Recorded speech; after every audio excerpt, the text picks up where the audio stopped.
¿Alguna vez has pensado si todo el bien que tú haces se te devolviera en dinero, cuánto dinero tendrías? Observa esta historia hasta el final y responde a esta pregunta en la caja de comentarios. Hace muchos años, en una de las calles más pobres de Nueva York, vivía una niña llamada Ana. Tenía 11 años de edad y su alegre carita a menudo hacía brillar un rayo de felicidad en la vida de mucha gente triste que la veía pasar por la calle. Un día Ana asistió a un programa de niños en cierta iglesia de su calle.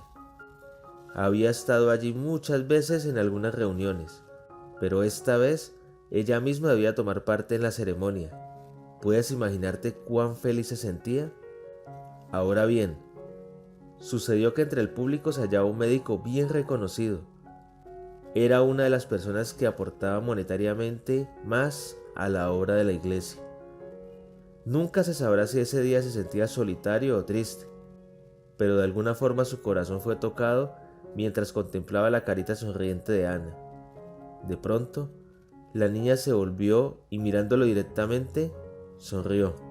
El hombre pensó que nunca había visto algo tan hermoso como esa sonrisa. Cuando volvió a su hogar, se sentía más feliz y mucho mejor que antes. Ese médico jamás olvidó esa sonrisa. Vivió en su memoria cada día de su vida, hasta que la muerte le cerró los ojos.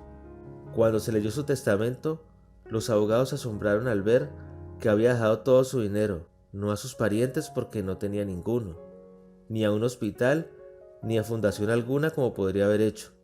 Él se trataba de un hombre muy rico, pero, según lo decían sus propias palabras, su testamento, todo mi dinero lo dejaré a los que me han dado felicidad durante mi vida.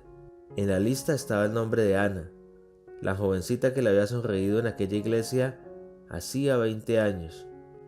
Le dejó la suma de $150,000.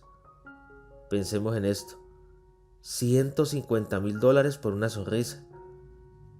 ¿Cuánto valen tus sonrisas para tus hijos, hermanos, padres o para los que a diario conviven contigo?